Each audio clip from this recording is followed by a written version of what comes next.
क्या बात है, क्या बात, क्या बात, क्या बात। Good evening friends, good evening friends. हमारे भी ज्यादा लेक्चर नहीं बचे, मैंने डेडलाइन दे दी आपको 5 सितंबर। टीचर्स डे के दिन सब निपटा देंगे।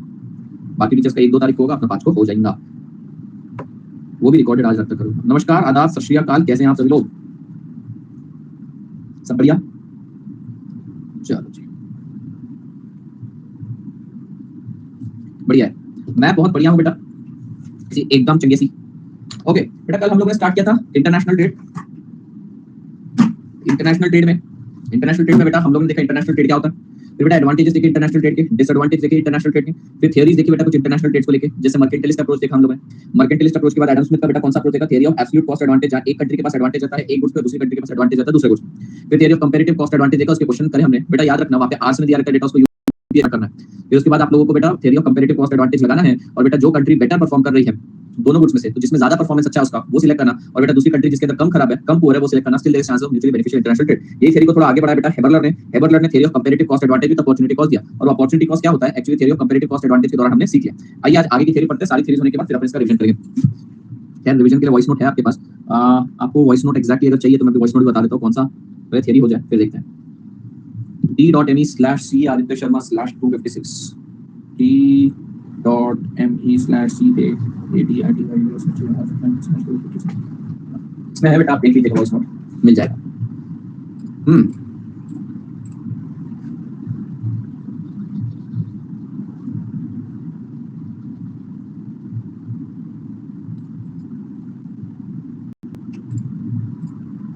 कल छुट्टी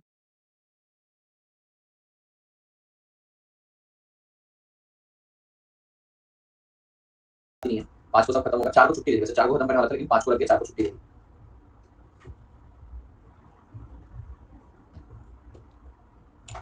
इको की ना सर, कल परसों से बेटा 2 क्लास चालू हो जाएगी, 4 से 6 एफएम चलेगी, 6:15 से 8:15 इको रहेगी। 4 को संडे है ना, ठीक है।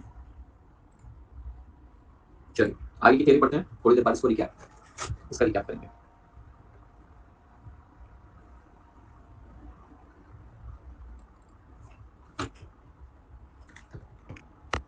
हमने मर्केंटलिस्ट अप्रोच देखा, absolute advantage, comparative advantage with opportunity cost. आइए बेटा अभी हम पढ़ेंगे एचओ थियरी। एचओ थियरी मतलब हेक्सचर-ओहलिन थियरी, इसको फैक्टर एंडाउमेंट थियरी भी बोलते हैं, एचओ थियरी भी बोलते हैं, ठीक है। 3 नाम से जानी जाती है theory, Heckscher Ohlin theory, factor endowment theory, HO theory, ठीक है। क्या आपको बात समझ में आ गई बेटा?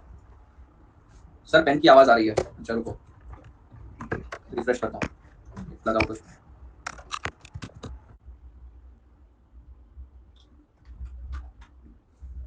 ओके बेटा, तो बेटा अब तो नहीं आ रही?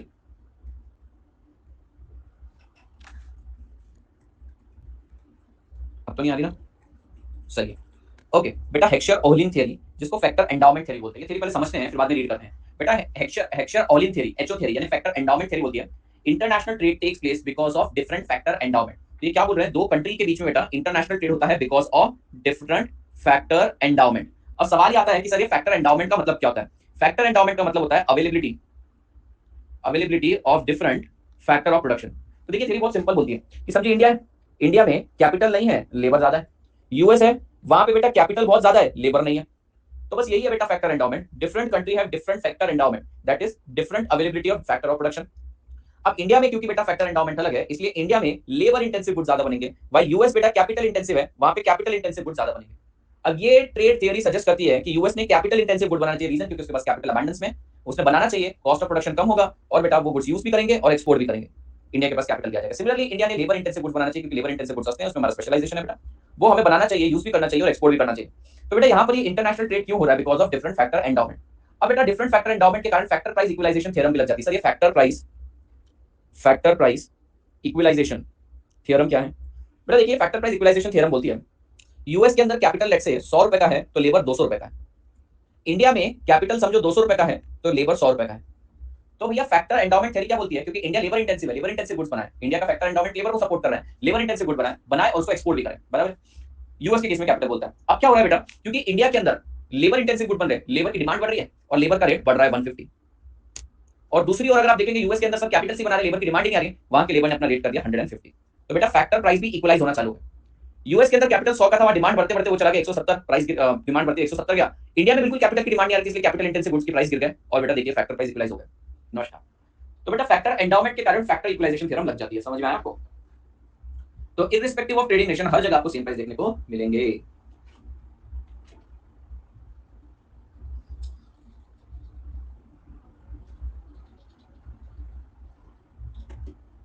शुरू से करूं? हाँ तो थोड़ा पीछे चला जा, तेरे को समझ में आ भी जाएगा। स्पीड में देख, 2x पे देखने का फीचर है क्या लाइव क्लास में? नहीं, ठीक है, ज्यादा नहीं बताया, 4 मिनट पीछे जा। ठीक है, ठीक है बेटा, समझ गए क्या हेक्सचर ओलिन थ्योरी? हेक्सचर ओलिन थ्योरी जिसे एचओ थ्योरी भी बोलते हैं बेटा, इसे फैक्टर एंडाउमेंट थ्योरी भी बोलते हैं और modern theory of trade MTT भी बोलते हैं। मीनिंग ऑफ फैक्टर एंडाउमेंट बेटा, फैक्टर एंडाउमेंट का मतलब क्या होता है? Availability of productive resources. Meaning of factor endowment, availability of usable resources including both natural that is labour and man made that is capital.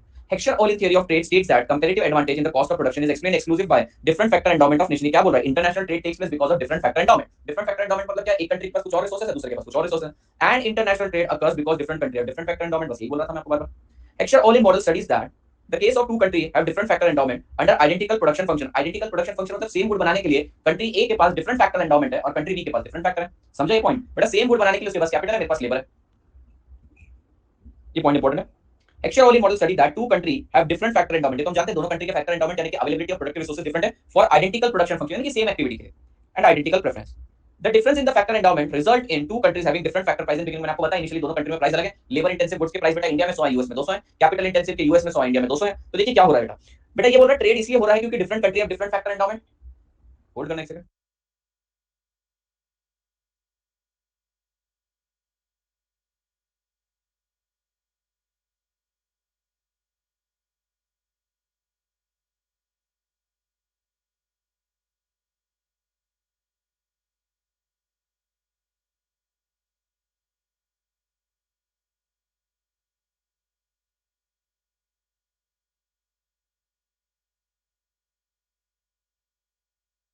Subscription बेच रहे थे मेरे को अनअकैडमी वाले, बोले आप साइन अप किए क्या? मैंने बोला हाँ मैं साइन अप किए।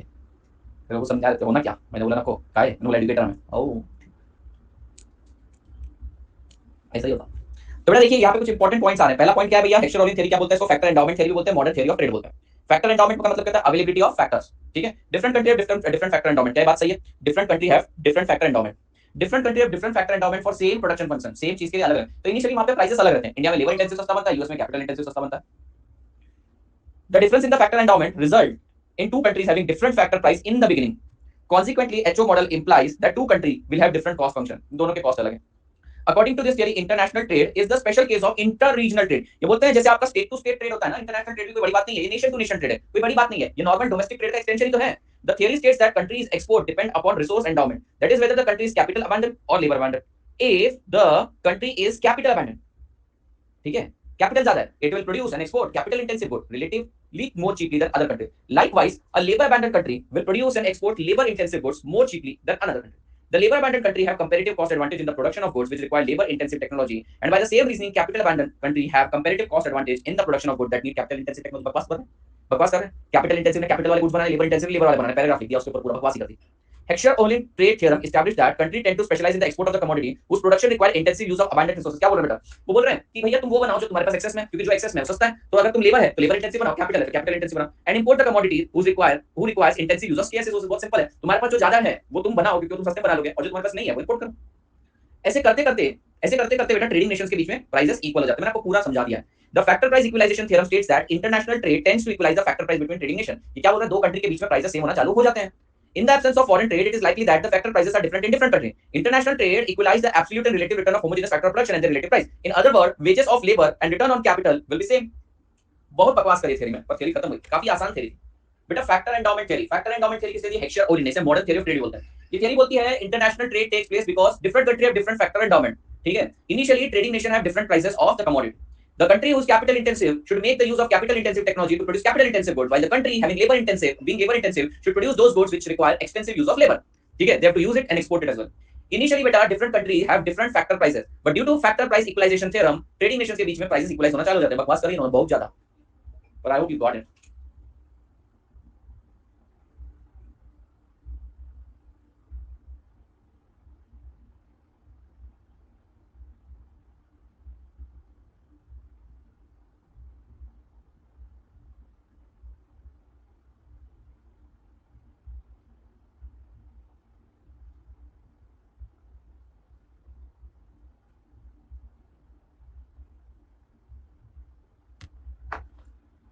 बस पेज भरा है, बिल्कुल। चलिए, हमने इससे पहले की जो थ्योरीज देखी थी और ये थ्योरी में फर्क क्या है। इन्होंने एक और पॉइंट बोला कि बेटा हेक्सर-ओलिन थ्योरी बोलती है इंटरनेशनल ट्रेड कोई अलग चीज नहीं, international trade is just as an extension of domestic trade, it's just inter regional, international, inter regional trade, extension of inter regional trade between country. वो इतना ही बोला उन्होंने। क्या वर्ड यूज किया उन्होंने? Inter regional. ठीक है बेटा, अब ये कंपेयर करने के लिए बोल रहे हैं हमको classical theory and factor endowment theory. Classical theory यानी theory of comparative cost advantage. Comparative cost advantage theory किसने दी बेटा? रिकार्डो ने। So this theory was given by Ricardo, this theory was given by Heckscher Ohlin. ये बोलते हैं कि international trade is a separate special category. ये बोलते हैं कोई सेपरेट स्पेशल कैटेगरी नहीं, it is just an extension. बेटा ये लोग बोलते हैं कि यहाँ पर लेबर एक रीजन है, लेबर का स्पेशलाइजेशन। देखो कंपैरेटिव कॉस्ट एडवांटेज क्या बोलती है कि भैया हमारा लेबर अच्छा है इसलिए वो सस्ते में बना देता है। ये वाली थ्योरी बोलती है नहीं, फैक्टर एंडोमेंट रीजन, तुम्हारे पास वो फैक्टर अवेलेबल है इसलिए तुम इंटरनेशनल ट्रेड कर पा रहे हो। ये वाला बोल रहा था हमारा लेबर अच्छा है जो सस्ते में बना देता है, बोले नहीं तुम्हारे पास वो फैक्टर अवेलेबल है इसलिए तुम कर पाते। So international trade is considered distinct, ये बोलते हैं it is just a special case. ठीक है, यहाँ पर बोले क्या रीजन है ट्रेड का, तो बोलते हैं भैया लेबर सस्ते में गुड्स बना देता है, ये बोलते हैं फैक्टर एंडोमेंट, फैक्टर की अवेलेबिलिटी के कारण। सिर्फ यहाँ पे लेबर को कंसीडर किया गया है। बेटा आप देखिए थ्योरी में लेबर और कैपिटल को कंसीडर किया, चार रीजन आपके लिए काफी हैं, बस एक लिख देना, रिकार्डो है और ये हेक्सर और ओलिन ने दिए थे, बस इतना काफी है तुम्हारे। वैसे आपको अगला पॉइंट तो समझ में आ जाएगा। कंपैरेटिव कॉस्ट एडवांटेज क्यों अराइज होता है? क्योंकि आपका लेबर अच्छा है। और बेटा यहाँ पर क्यों एडवांटेज अराइज होता है? क्योंकि फैक्टर एंडोमेंट, आपके पास डिफरेंट फैक्टर ऑफ प्रोडक्शन है। बस आप एक बार देख लीजिए, कोई डाउट है तो मुझसे पूछिए, पूरी थ्योरी पढ़िए, मैंने शॉर्ट में तो दे रखी है वहाँ पे, यहाँ पर बहुत डिटेल में एक्सप्लेनेशन है, जितना मार्क करना अंडरलाइन करना तो मैंने करवा दिया।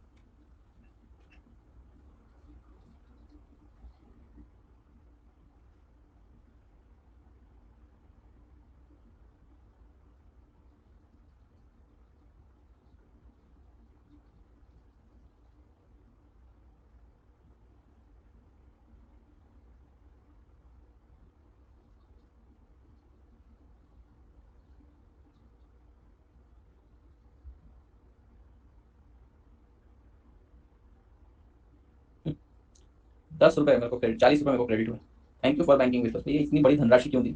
रिलायंस इंडस्ट्रीज का डिविडेंड आया मेरे को, क्या बात है, 40 रुपए का डिविडेंड, अंधा पैसा मेरे पास आ गया भाई, क्या करूँगा। 40 रुपए आए भाई साहब, आज तो भैया पार्टी होगी, पार्टी ही होनी है बेटा, आज तो पूरे गाँव को भंडारा देता हूँ। भैया रिलायंस का डिविडेंड है, मालिक से बात करो तुम रिलायंस के, पार्टी ऑनलाइन बेटा। बेटा 15 मिनट में खत्म हो जाएगी 40 रुपए की पार्टी ऑनलाइन। मेरे पास कितने शेयर होंगे, क्या मालूम कितने शेयर हैं, फिर तो 4 शेयर होंगे मेरे पास। अगर तुम मुझे 10 रुपए पर शेयर डिविडेंड दिया तो मेरे पास 4 शेयर पड़ेंगे। लेट मी सी, कल ही थी ना, क्या मालूम किसको पता है। 5 शेयर हैं।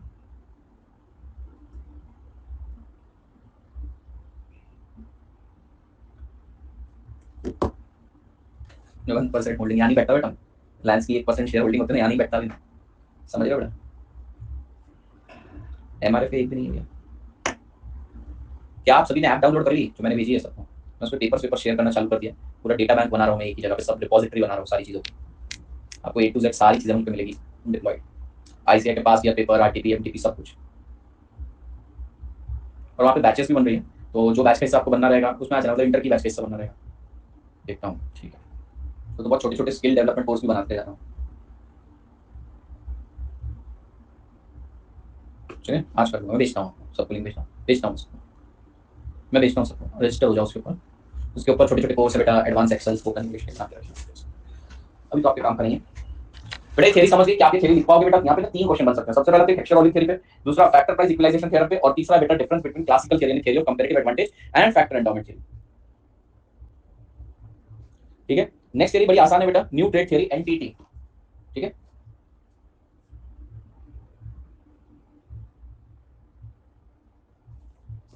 चलिए न्यू ट्रेड थ्योरी ये पढ़ लेते हैं, पढ़ते से समझ में आ जाएगा। दिस फैक्टर में दोनों कंट्री की प्राइस सेम हो जाएगी। इस फैक्टर प्राइस इक्वलाइजेशन थ्योरम में वही तो बोल रहे हैं कि इंडिया में लेबर इंटेंसिव बन रहा है, तो धीरे-धीरे लेबर की डिमांड बढ़ना चालू हो जाएगी, लेबर का रेट बढ़े।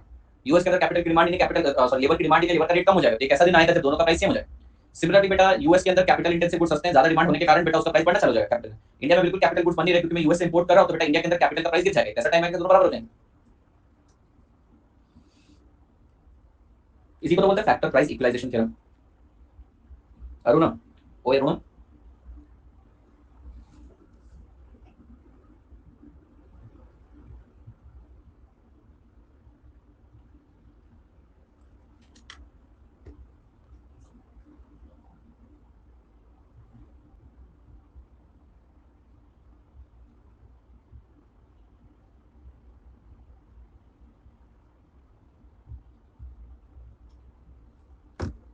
Next.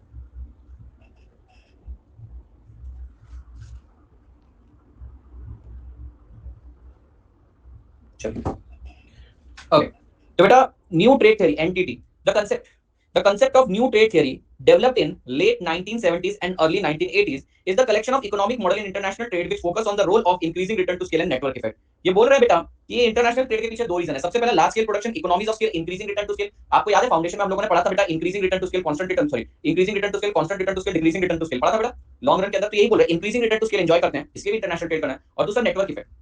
The new trade theory explains that there are two reasons for advantages to the country by engaging in international trade. पहला है economies of scale और दूसरा है network effect. Economies of scale क्या होता है सर? इकोनॉमीज ऑफ स्केल देखो ये बोल रहा है कि कुछ कंट्रीज ऐसी रहती हैं जहां पर वो पर्टिकुलर गुड सस्ते में बन सकता है because of many factor, political factor, resources हैं आपके पास, नेचुरल रिसोर्सेज, मैनमेड रिसोर्सेज हो सकते हैं बेटा। So it is better to let that country produce whatever they want to produce cheaply, वो बनाओ, यूज करो और बेचो। वाइल जो आपसे नहीं बनता है वो इंपोर्ट करो। तो ये बोल रहे हैं कि कुछ कंट्रीज ऐसी रहती है जहां पे सारे फैक्टर्स बेटा फेवर में वर्क करते हैं किसी पर्टिकुलर गुड्स के प्रोडक्शन में। फॉर एग्जांपल चाइना में electronic, so let them make electronic goods, को अपने पूरे रिसोर्सेज इलेक्ट्रॉनिक पे लगा दो, पूरे देश दुनिया को सप्लाई करने दो, हमने बाकी के गुड्स एंड सर्विसेज देंगे इस तरीके से। Certain goods are preferred to be produced in country due to government policy factor, input or other resources. Higher production of this resource result into lower cost per unit. Should be sold in local or foreign market. मतलब यहाँ भी बेचो, use करो और export भी करो। Other goods which do not enjoy such low cost shall be imported. एक minute मुझे सिलेबल देखने दो। 5295 62 228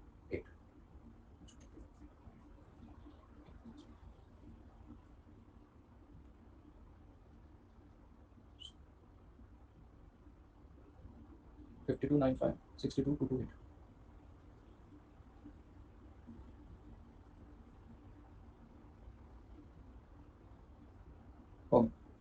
चलिए एक अच्छी चीज़ है, एक अच्छी चीज़ ये है कि एक नया यूट्यूब चैनल आने वाला है जो मेरी इतने दिनों से दिली इच्छा थी, non academic related to economic scenario, economic condition से नॉन। तो वहाँ पे बैठ के चर्चा कर सकता हूँ ग्लोबल पॉलिसीज, कुछ ऐसी इधर उधर की नेचुरल चीज़ों के बारे में बेटा, like some current affair kind of things as well. एकदम बिल्कुल चर्चित टॉपिक के बारे में आर्टिकल उठाएंगे, चर्चा करेंगे, इम्पैक्ट देखेंगे उसका। तो ये बहुत अच्छी चीज़ आ रही है, वेरी गुड। ठीक है, अब दूसरा बेटा नेटवर्क इफेक्ट। नेटवर्क इफेक्ट आप लोगों ने ऑलरेडी पढ़ के रखा, बैंड वैगन इफेक्ट बेटा। दूसरों को देखा देखिए आपके अंदर वो इच्छा, वो गुड्स और सर्विस लेने की इच्छा होती है। तो जैसे कि बेटा देखिए यूएस वाले व्हाट्सएप को एंजॉय कर रहे थे तो आपने बोला मेरे को भी चाहिए, यूएस वाले टेस्ला को एंजॉय कर रहे तो आप बोले मेरे को भी चाहिए बेटा, चाइना वाले अलीबाबा को एंजॉय कर रहे तो आप बोले मुझे भी चाहिए। समझ लो, इसलिए इंटरनेशनल ट्रेड होगा। Network effect also called as network externality is that one user of good or service has on the value of that product. Whenever the network effect is present, the value of product or good service is dependent on number of user using it. Higher the user, higher is the value. Online, social network, mobile phone, etc. Over the time, positive network effect can create a bandwagon effect, and the network become more valuable. मतलब बेटा दिखावे के कारण, network के कारण, more the people using it, more the people demand, more will be the export. Simple है। तो new trade theory बोलती है कि भैया दो रीजन से ट्रेड होते हैं। पहला तो इकोनॉमिक्स ऑफ स्केल, आप सस्ते में बनाते हो, कुछ रीजन है, आपके फैक्टर्स हैं, certain goods are preferred to be produced in certain nation because of many factors. ठीक है, ये चर्चा का विषय हो गया। देखिए आपको समझ आएगा। दूसरा नेटवर्क इफेक्ट बोलता है, नेटवर्क इफेक्ट बोलता है कि भैया जो गुड्स एंड सर्विसेज है बेटा उन पे नेटवर्क इफेक्ट क्रिएट होता है। पॉजिटिव नेटवर्क इफेक्ट से क्या होता है बेटा, लोगों के अंदर डेमोंस्ट्रेशन इफेक्ट आता है, and higher the number of people using it, higher the network effect, higher will be the value, higher will be the demand, higher will be the export input. Non academic, अरे बाबा मैंने बताया category, non academic channel का नाम कुछ अच्छा ठीक नहीं लगा। अच्छा वो नाम नहीं है, बोला नॉन एकेडमिक कैटेगरी है वो, कि उसके अंदर पढ़ाई से रिलेटेड बात नहीं होगी।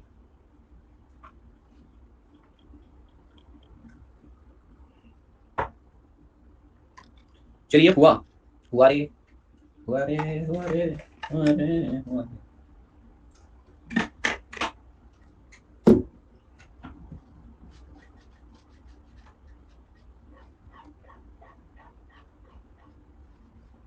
बढ़ो आगे। चलिए यूनिट नंबर 1 खत्म हुआ, इसमें 2-3 मार्क्स के क्वेश्चन बन जाएंगे। आइए बेटा यूनिट नंबर 2 में कुछ सिलेक्टिव पार्ट ही पढ़ते हैं, पर पहले मैं आपको दिखा देता हूं कि एग्जैक्टली यूनिट में क्या है। बेटा ये यूनिट में हम समझेंगे ट्रेड पॉलिसी क्या होता है, टैरिफ क्या होता है, ये तो मैं आपको समझा दूंगा। फिर बेटा देखिए बहुत सारे टाइप के टैरिफ आते हैं, बहुत सारे टाइप के टैरिफ हैं, समझने के लिए बड़े आसान है लेकिन आप परेशान हो जाएंगे इतने सारे टैरिफ पढ़ते हुए।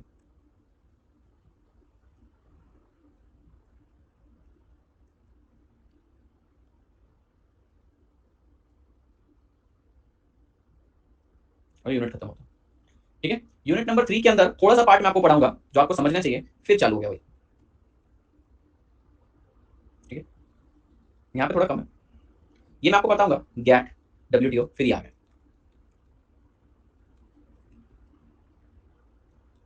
ऐसा नहीं कि इसके ऊपर क्वेश्चन नहीं बनता है, एक आधा क्वेश्चन बनता ही बनता है, पर वर्थ नहीं है क्योंकि वो कॉन्सेप्ट नहीं है। छोटी छोटी चीजें बता रखी है आपको उसमें, अगर मान लो आपने आधा पढ़ा और जो नहीं पढ़ा उसमें से आ गया तो भी व्यर्थ है। तो ये पढ़ के मतलब नहीं, ऐसा नहीं मैं पढ़ा नहीं सकता, पढ़ा सकता हूँ। मेरे को क्या है, मेरे को तो रिसर्च करना आता ही है, मैंने तो कर भी लिया, कुछ चीज़ मुझे नहीं भी आती तो मैंने रिसर्च कर लिया। बट पॉइंट ये है कि क्या आपको पढ़ना चाहिए, मुझे नहीं लगता आपको पढ़ना चाहिए। ठीक है, फिर मैं आपको इसमें से इंपॉर्टेंट डब्ल्यूटीओ का बता दूंगा। फिर यूनिट नंबर 4 तो खैर हमारा इंपॉर्टेंट है ही है, यूनिट नंबर 4 तो हम आराम से करेंगे बेटा। इसके अंदर कुछ नहीं है, दिखने में बड़ा है लेकिन बहुत आसान है, बहुत फास्ट खत्म हो जाता है, कुछ भी नहीं है, ये सब बढ़िया है। एकदम रट जाता है हमको। देखा, सही बात है, बहुत बड़ा चैप्टर चला जाएगा नहीं तो ये। लेकिन जितनी आपको चीजें पता होनी चाहिए वो मैं आपको जरूर बताऊंगा।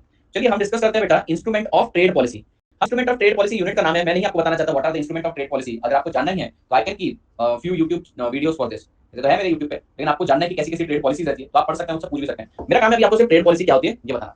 तो बेटा ट्रेड पॉलिसी का मतलब होता है, यहाँ पर इस पर्टिकुलर चैप्टर में ट्रेड पॉलिसी का मतलब होता है बेटा इंटरनेशनल ट्रेड को गवर्न करने के लिए जो पॉलिसी बनाई गई। आइडियली ट्रेड पॉलिसी ऐसी बनाई जाती है जिसके थ्रू एक्सपोर्ट प्रमोट हो और इंपोर्ट थोड़ा सा रिस्ट्रिक्ट किया जाए।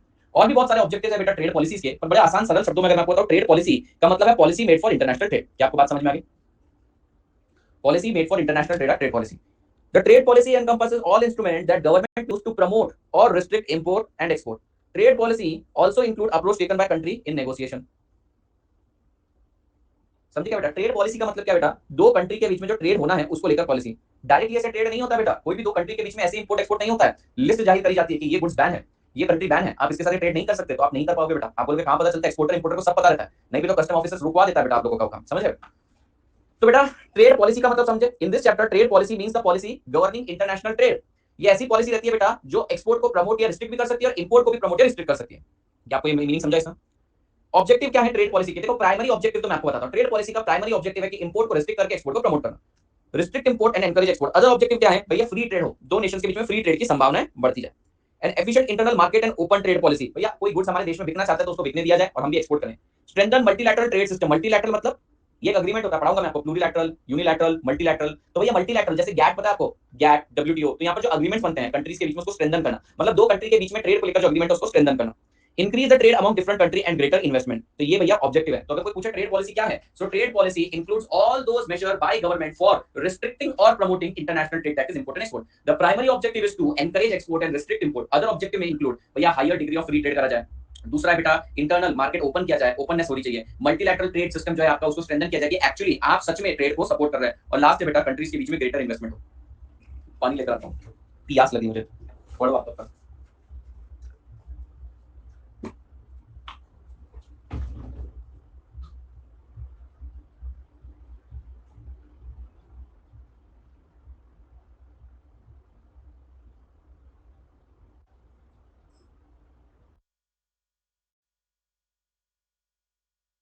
डिफरेंट कंट्रीज के बीच में ट्रेड बढ़ाना है, इन्वेस्टमेंट बढ़ानी है, सिंपल है। सर ट्रेड पॉलिसी का मतलब होता है it include all the policy instrument, it includes everything for बेटा प्रमोटिंग और रिस्ट्रिक्टिंग इंपोर्ट एंड एक्सपोर्ट। आप बोलेंगे सर एक्सपोर्ट को भी रिस्ट्रिक्ट किया जाता है क्या? कई बार करा जाता है, बताऊंगा मैं आपको।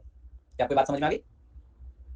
ओके तो बेटा ऑब्जेक्टिव क्या है? ऑब्जेक्टिव सबसे पहला है कि इंपोर्ट को रेस्ट्रिक्ट किया जाए, क्योंकि इंपोर्ट के केस में क्या होता है बेटा, आप जानते हैं नेशनल इनकम गिरती है, और एक्सपोर्ट को एनकरेज किया जाए। इसके अलावा और भी ऑब्जेक्टिव है, जैसे फ्री ट्रेड को प्रमोट करना है, ओपन करना है मार्केट को, मल्टीलैटरल जो एग्रीमेंट है आपके गैट और डब्ल्यूटीओ के उसको स्ट्रेंथन करना है, और लास्ट बेटा डिफरेंट कंट्रीज के बीच में ट्रेड बढ़ाना है, इन्वेस्टमेंट बढ़ानी, सिंपल। अब हम चर्चा करते हैं बेटा टैरिफ मतलब क्या होता है। टैरिफ, टैरिफ का मतलब होता है बेटा कस्टम ड्यूटी। अब बेटा ये जो वर्ड है ना टैरिफ, ये दोनों पे लगता है, इंपोर्ट ड्यूटी पर भी लगता है, एक्सपोर्ट ड्यूटी पर भी लगता है, पर जनरली हमारे देश में एक्सपोर्ट के ऊपर इतनी ड्यूटीज है नहीं, तो जनरली हमने टैरिफ को इंपोर्ट ड्यूटी के साथ लिंक कर रखा है। मतलब जब भी हम बोलते हैं बेटा टैरिफ, एक्चुअली तो एक्सपोर्ट पे भी ड्यूटी लगनी चाहिए, पर हमारे देश में इंपोर्ट पे ही ज्यादातर लगती है, कुछ है ऐसे गुड्स जिस पे एक्सपोर्ट भी लगती है। So tariff, also known as custom duties, are basically taxes imposed on goods and services which are imported and export. Tariff are often identified with import duties. समझे? बेटा टैरिफ का पर्पस क्या है? बहुत सिंपल है बेटा। टैरिफ से क्या होता है? टैक्स लगता है, टैक्स से क्या होता है? कॉस्ट बढ़ जाती है। तो गवर्नमेंट क्या चाहती है बेटा टैरिफ से? अगर उनको इंपोर्ट या एक्सपोर्ट रिस्ट्रिक्ट करना है तो टैरिफ लगाते हैं। दूसरी चीज बेटा गवर्नमेंट को रेवेन्यू कलेक्शन भी तो मिलता है, और भी बहुत सारे रीजन मैं आपको बताता हूं, वो समझाने पड़ेंगे। So purpose of tariff, tariff are aimed at altering the relative price of goods and service imported. Tariff leave the world market price of the world unaffected. ये आपको कुछ नहीं समझाऊंगा, मैं समझाता हूं। पहले टैरिफ का मतलब समझा क्या? टैरिफ का मतलब होता है बेटा कस्टम ड्यूटी, मतलब बेटा टैक्सेस। लेकिन जनरली हमने टैरिफ जो लगाया है आजकल इंपोर्टेड गुड्स पे ज्यादा लगाया गया है, इसलिए लोगों के माइंड में टैरिफ वर्ड सुनते से रिजेंबलेंस आता है कि भैया this is related to import duty. अब ये समझ लेते हैं बेटा टैरिफ के पर्पस क्या है। Tariff are aimed at altering the relative price of goods and service imported. चलिए इसको समझते हैं। बेटा लेट्स से कंट्री है चाइना। चाइना अपने गुड्स बेटा तीन कंट्री में सेल करती है। Country A India, United states of America, Sri Lanka. मान लेते हैं चाइना ये गुड्स $100 में बनाता है, ठीक है बेटा। इंडिया में सेम गुड $125 का बनता है, यूएस में $130 का बनता है, और श्रीलंका में बेटा $110 का बनता है। अब बेटा क्या करेगी गवर्नमेंट? गवर्नमेंट बोलेगी यार देख चाइना का गुड इंडिया में आया $100 का, तो लोग फिर इंडियन गुड्स लेंगे नहीं। तो एक काम करते हैं, हमने इसके ऊपर $25 की या $30 की, $25 या $30 की कस्टम ड्यूटी चार्ज कर देते हैं, ठीक है। ये गुड्स आएगा तो सॉरी ये गुड्स आएगा तब बेटा $100 का आएगा, उस पर $25 और चार्ज करके 125 मैच कर देते हैं, तो लोग दोनों को प्रेफर करेंगे। सेम गुड जब यूएस में गया बेटा, वो बोलते हैं $100 का आ रहा है, $30 की ड्यूटी चार्ज कर देते हैं, $130 का बिकेगा, कॉम्पिटिटिव प्राइस कर। वही श्रीलंका में $100 का आ रहा है, इसके ऊपर $10 और चार्ज करते हैं, 110। क्या कॉम्पिटिटिव हो गया? आप देखिए ये रहे टैरिफ, पर टैरिफ चार्ज करने से ग्लोबल प्राइस पे कोई इंपैक्ट नहीं आता। ग्लोबल प्राइस तो सेम ही है, टैरिफ उस कंट्री में एंटर करते टाइम गुड्स को महंगा कर देता है। समझ रहे हैं आप मेरी बात? बेटा इससे बहुत सारे फायदे होते हैं। सबसे पहली बात तो इससे इंपोर्ट कम होता है, गवर्नमेंट को रेवेन्यू मिलता है। इंपोर्ट कंपीटिंग इंडस्ट्रीज बेटा, ये वाली जो डोमेस्टिक प्रोड्यूसर्स हैं उन लोगों को कुशन मिलता है अच्छा खासा, ठीक है, गवर्नमेंट उनको सेफ्टी प्रोवाइड करती है बेटा इस तरीके से। ये सारे बेनिफिट्स हैं। डिसएडवांटेजेस भी of course, the tariff are aimed at altering the relative price of goods and services imported। तो ये $100 का आ रहा था, इंडिया में सेम गुड्स $125 का मिलता है, चलो इस प्राइस को अल्टर कर दिया है। तो देखिए इसके एम क्या है, to protect the domestic import competing industry. बेटा डोमेस्टिक इंडस्ट्री का बचाव करना है। The main goal of tariff are to raise revenue for government. ये बात सत्य है कि गवर्नमेंट को रेवेन्यू चाहिए। तीसरा है, कई बार गवर्नमेंट ये गुड्स को इतना महंगा कर देती है कि बंदा डिस्करेज हो जाता है, बोलता ना कोई वाला गुड्स में इंडिया वाली लेता हूं। Discourage import consumption, decrease the volume of imported goods, to restrict trade by increasing the price of imported goods. Imported goods का प्राइस बढ़ जाता है, रिस्ट्रिक्ट हो जाता है, मतलब कुल मिलाकर रिस्ट्रिक्शंस क्या है? सिंपल तो भैया इसका लॉजिक है, प्राइस मैच करके देना। दूसरा बेटा रेवेन्यू रेज करना। इससे क्या होगा? डोमेस्टिक गुड्स की डिमांड बढ़ेगी, इंपोर्टेड गुड्स की डिमांड कम जाएगी। लेकिन इसके कुछ डिसएडवांटेज भी है। सबसे पहला रिडक्शन इन कंज्यूमर वेलबींग, जो कुछ सस्ते में आ सकता था अब महंगे में आएगा, कंज्यूमर को ज्यादा पे करना पड़ेगा। दूसरा, increase in price by domestic producer. Let's say बेटा चाइना से गुड़ आ रहा था $100 में, इंडिया में उसके ऊपर $25 और लग गए बेटा, 125 में बिक रहा है। इंडिया वालों ने गुड़ $90 में बना दिया। अब वो क्या बोलेंगे, देखो भैया चाइनीज गुड़ $125 का रहा है, तो मैं क्या को पीछे हटूं, मैं भी $125 में बेच रहा हूं। Increase in the price by domestic producer, ये भी ऐसा करने लगता है, गलत प्रैक्टिस, ठीक है। अच्छा ऐसा भी केस हो सकता है कि जेन्युइनली $125 में बना रहे थे, तो बेटा ऐसे तो हमेशा के हमेशा निकम्मे रह जाएंगे। गवर्नमेंट के सारे अगर टैरिफ हमेशा बढ़ाते रहे तो बेटा ये तो निकम्मे रह जाएंगे। ये भी ड्रॉबैक है, ये कभी भी खुद का प्राइस कम करने की कोशिश नहीं करेंगे। जब भी इनका प्राइस ज्यादा है इंटरनेशनल प्राइस से, क्या करेंगे बेटा, गवर्नमेंट को बोलेंगे कि चलो टैरिफ बढ़ा देता हूं, ये भी तो गलत बात है।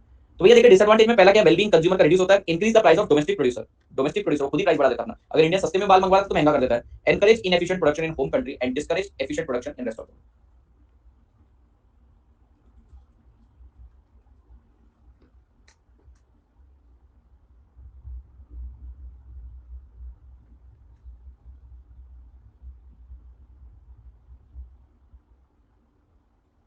Did you get this point? Okay, तो बहुत सारे टाइप के टैरिफ्स होते हैं, वो हम नहीं पढ़ेंगे। मैं आपको एग्जांपल के तौर पे कुछ बता देता हूँ। स्पेसिफिक टैरिफ, स्पेसिफिक टैरिफ यानी फ्लैट अमाउंट, कि भैया तू 10 रुपए की साइकिल ले रहा है या 1 लाख की साइकिल ले रहा है, तेरे पे फ्लैट 1000 का टैक्स। एड वैलोरम यानी परसेंटेज बेसिस पे 20%, 30%, जो भी आपकी इनवॉइस वैल्यू। मिक्स टैरिफ यानी कि या तो ये या तो ये। कंपाउंड टैरिफ, भैया कंपाउंड टैरिफ मतलब आपको स्पेसिफिक भी लगेगा, फिक्स अमाउंट भी लगेगा, परसेंटेज भी लगेगा। टेक्निकल टैरिफ, अलग अलग कंपोनेंट पर अलग अलग टैरिफ। टैरिफ रेट कोटा, बेटा रॉ मटेरियल पे कम टैरिफ, वर्क इन प्रोग्रेस पे ज्यादा, फिनिश गुड्स पे सबसे ज्यादा। वेरिएबल टैरिफ, वेरिएबल टैरिफ मतलब ये टैरिफ को वेरी करते रहते हैं, चेंज करते रहते हैं। क्यों चेंज करते हैं? ताकि इंपोर्टेड गुड्स इंडियन प्राइस के बराबर आ जाए। एस्केलेटेड टैरिफ, एस्केलेटेड टैरिफ भी मैंने आप लोगों को ये बताया था बेटा कि भाई, हाँ सॉरी मैंने गलत बताया। टैरिफ रेट कोटा का मतलब क्या होता है, इनिशियली कम क्वांटिटी पे निल टैरिफ, थोड़ी और ज्यादा क्वांटिटी पे ज्यादा टैरिफ, और ज्यादा पे बहुत ज्यादा टैरिफ। एस्केलेटेड टैरिफ में क्या होता है, रॉ मटेरियल पे कम, वर्क इन प्रोग्रेस पे ज्यादा, फिनिश गुड्स पे बहुत ज्यादा।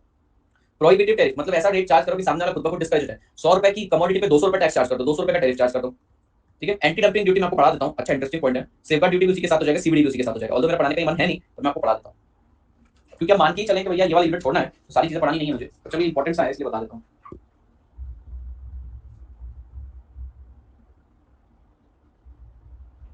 ठीक है, पहले यहाँ तक मैंने जो आपको पढ़ाया टैरिफ से रिलेटेड, कोई डाउट है तो मुझसे पूछिए,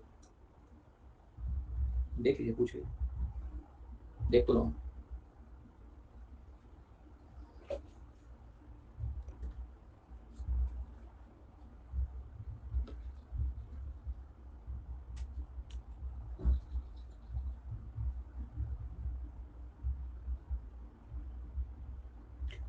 टैरिफ का मतलब पहले तो आप ट्रेड पॉलिसी समझ गए, ट्रेड पॉलिसी के ऑब्जेक्टिव देखिए, फिर उसके अंदर टैरिफ देखा बेटा।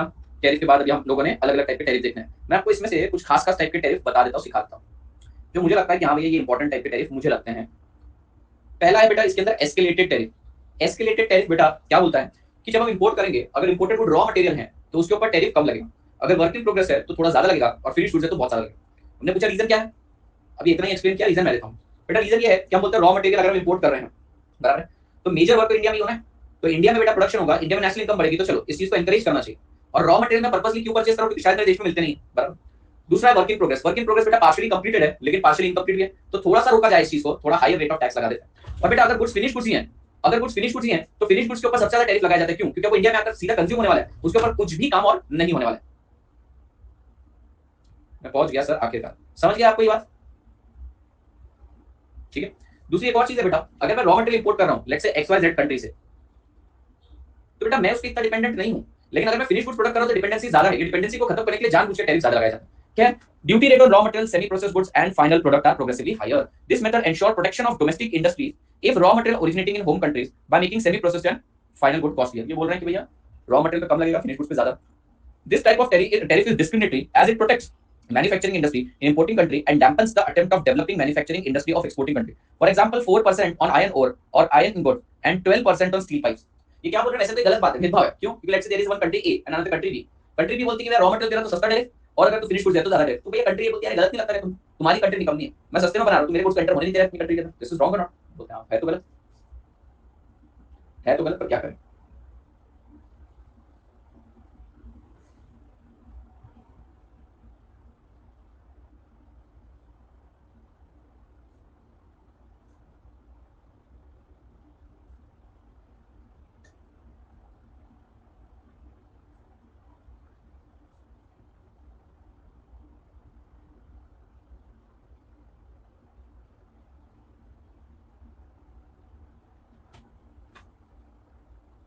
समझ में आया कि आपको क्या लिखना है बेटा? प्रोग्रेसिवली हायर होता है, रॉ मटेरियल पे कम, वर्क इन प्रोग्रेस पे ज्यादा, फिनिश गुड्स पे ज्यादा. डिस्क्रिमिनेटरी यानी भेदभाव. चलिए, प्रोहिबिटिव टैरिफ यानी इतना हाई टैरिफ चार्ज करना कि सामने वाला खुद बोलते ना को मेरे को. Prohibitive tariff is one that is set so high that no import will enter. Imported car पे 200% टैक्स है ना. अब एंटी डंपिंग ड्यूटी बेटा, ये अच्छा है, एंटी डंपिंग ड्यूटी. अब लेट्स से एक कंट्री है चाइना. चाइना बेटा अभी सारी चीजें हम डॉलर के टर्म से बात कर रहे हैं, $100 में बनाती है बेटा, कुछ $100 में बनाती है और बेटा अपनी कंट्री में चाइना में $120 में बेचती है. बराबर. Now there is another country India. बेटा इंडिया में यही कमोडिटी ये $90 में बेच देती है, मतलब अपनी कॉस्ट से भी कम. क्यों? ताकि इंडियन इकोनॉमी बर्बाद हो जाए. सर इन्हें फंड कौन करेगा? गवर्नमेंट करेगी. ठीक है. या फिर ऐसा भी हो सकता है वो $105 में बेचें. सर $105 में बेचना तो क्या परेशानी, 100 का 105 में बेच रहे हैं, लेकिन वो अपने देश में 120 में बेचते हैं, वो अपने देश में 120 में बेचते हैं. समझ रहे हो? तो इनका इरादा कुछ गलत है. क्या किया जाए? कुछ नहीं बेटा, $90 में आ रहा है इंडिया में, इसके ऊपर $10 का और चार्ज कर दो, 10 या 20 $30 का, $30 और चार्ज कर दो एडीडी के नाम पे, एंटी डंपिंग ड्यूटी. जान उससे सस्ते में माल बेचना, और इसके ऊपर भी चार्ज कर दो बेटा $5 एंटी डंपिंग ड्यूटी. तो तुमने जितना सस्ता करके बेचने की कोशिश करी है हम वो कवर अप करेंगे. समझ गए? ये होता है anti dumping duty. It is applicable when article is imported in China से लेस देन नॉमिनल वैल्यू. ये $120 में बिकना चाहिए तो उससे कम में आ रहा है. Foreign seller dump goods in country at less than sale price और लेस देन कॉस्ट. देखो बेटा दोनों चीजों में डंपिंग है, लेस देन कॉस्ट या लेस देन सेलिंग प्राइस. बेटा मान लो ये 100 का 105 में बेच रहा है, तो ये तर्क क्या देगा? ये बोलेगा भैया देखो मैं प्रॉफिट कमा के तो बेच रहा हूं, लेकिन नहीं, हम बोलेंगे भैया तू सेलिंग प्राइस से भी कम में बेच रहा है. This is not good. Why ADD is levied, यानी कॉस्ट से भी कम बेच रहा है, सेलिंग प्राइस से भी कम. Constitute international price discrimination, harms the domestic producer of importing country, create monopolies, promotes consumption of foreign good at undesirable level, affect national interest in certain situation. For example, in January 2017, India imposed anti-dumping duty on color-coated and pre-painted flat steel product imported into countries from China and European nation for a period not exceeding 6 months, and for jute and jute product from Bangladesh and Nepal. लगाते हैं बेटा, cost से भी सस्ते में बेच रहे, selling price भी गलत है, तो हमारी इंडस्ट्री को बर्बाद करने की कोशिश कर रहे हो. ठीक है. अच्छा, नेक्स्ट है बेटा सेफ गार्ड ड्यूटी. साहब ये सेफ गार्ड ड्यूटी क्या होता है? बेटा देखिए, अगर चाइना मान लो ये गुड्स जेन्युइनली अपनी कंट्री में भी 90 में बेचता है, बनाता भी 80 में, 80 में बनाता है, 90 में बेचता है, मेरी कंट्री में 90 में ही दे रहा है, तो क्या ये एंटी डंपिंग का केस है? चेक करके सर, कॉस्ट से कम में बेच रहा है कि नहीं, सेलिंग प्राइस से कम में बेच रहा है कि नहीं. फिर भी बेटा मेरी कंट्री में सेम गुड जो है वो $150 में बन रहा है. मतलब ये चाइना का जेन्युइन केस है कि वो $80 में गुड्स बनाता है, $90 में सेल करता है, मेरा भी $90 में सेल करना चाहता है, पर मेरी कंट्री में ये गुड $150 का बन रहा है, इस बार डंप नहीं कर रहा है वो. तो बेटा ये जेन्युइन केस है. तो भी तुम्हारी जेन्युइननेस गई तेल लेने, तुम्हारे पास ₹60 की सेफ गार्ड ड्यूटी लगा दी जाएगी, ये बोल के कि हमें सेफ फील नहीं हो रहा तुम्हारे प्रोडक्ट आने के कारण, हमारी इंडस्ट्री को इंपैक्ट होने वाला है, तेल लेने के बेटा, तो सेफ गार्ड चाहिए हमको. तो safeguard duty genuine case होता है. It is the form of duty levied to avoid import of increase quantity and in condition to cause serious injury to the domestic industry. There may be genuine case where other countries not dumping their product but actually producing at lower cost. This will still create negative effect in domestic company of importing. Next है बेटा countervailing duty. countervailing duty ये गजब का है बेटा. China बोलता है यार ये इंडिया वालों को कुछ तो करना पड़ेगा, गेम बजाना पड़ेगा. ये बोलते हैं कि भैया देखो मैं $100 में गुड्स बना रहा हूं, मैं $120 में बेच रहा हूं, मैं इंडिया में से $90 में बेचने जाऊंगा, क्या मैं एंटी डंपिंग ड्यूटी में फंस जाऊंगा? बोलो हाँ मैं फंस जाऊंगा. अब एक गेम करेंगे. ये बोलता है मैं भी एक सब्सिडी बना लेता हूं, $100 में गुड्स बेचूंगा उसको, मैं अपनी ही सब्सिडी को $100 में गुड्स बेचूंगा और गवर्नमेंट से सब्सिडी मांगूंगा $30 की. अब तो ये गुड मेरे को दिखने के लिए $70 के हो गए, अब मैं इसे 90 में बेचूं तो इनको कोई प्रॉब्लम होगी क्या? नहीं होगी, क्योंकि एंटी डंपिंग ड्यूटी के क्लॉज में नहीं फंस रहे. तो भैया कई बार गवर्नमेंट जानबूझ के आपको फंड करती है, सब्सिडीज प्रोवाइड करती है. तो अगर आपको ऐसा भी केस आइडेंटिफाई हो जाए तो ये एडीडी नहीं है, एंटी डंपिंग ड्यूटी नहीं है, ये सेफगार्ड ड्यूटी नहीं है, ये सीवीडी काउंटरवेलिंग ड्यूटी है. सब्सिडी चाइना में, चाइनीज गवर्नमेंट चाहेगी कि इंडियन गवर्नमेंट पूरी नष्ट हो जाए, इसलिए वो सब्सिडी देगी अपने प्रोडक्ट को, समझ रहे हो। It is levied on import from any country which pays directly और indirectly any subsidy to manufacturer. This duty seeks to offset the artificially low price charge by foreign seller on account of subsidies and concession offered by home country. For example, in 2016, in order to protect domestic industry, India imposed 12.5% CVD on gold jewelry imports from ASEAN. जितनी subsidy उतना tax, मतलब तुम ये गलत काम करोगे, subsidies के through price को गिराने की कोशिश करोगे, हम लपेट लेंगे। चार टाइप के टैरिफ देखे जो मुझे इंपॉर्टेंट लगता है। सबसे पहले escalated tariff, raw material WIP finish good progressively high. दूसरा है एंटी डंपिंग ड्यूटी, बेटा जब वो डंप करता है, डंप करना मतलब कॉस्ट या सेलिंग प्राइस से कम में सेल कर रहा है। दूसरा है सेफगार्ड ड्यूटी, जब जेन्युइन केस रहता है कि डोमेस्टिक मार्केट में कुछ महंगे, फॉरेन मार्केट सस्ते, हमारे जेन्युइन केस में भी हमें हमारी इंडस्ट्री को बचाना है। और लास्ट है सीवीडी। सीवीडी वो केस में यूज करते हैं बेटा जब there is a case where the product price is artificially set low by other subsidy concession.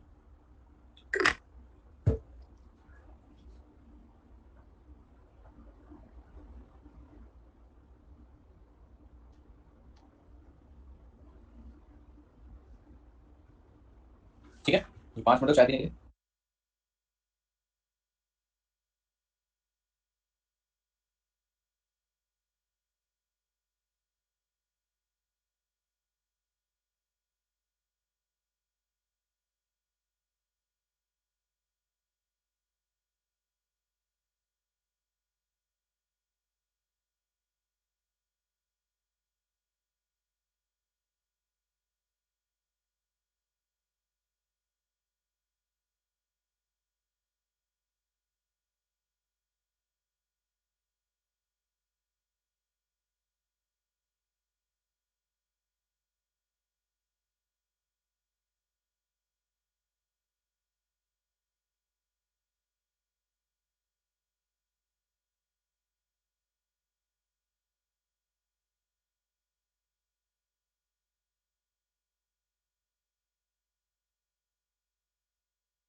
चलिए यहां तक समझ में आ गया, इतने टैरिफ आपको समझ में आ गए।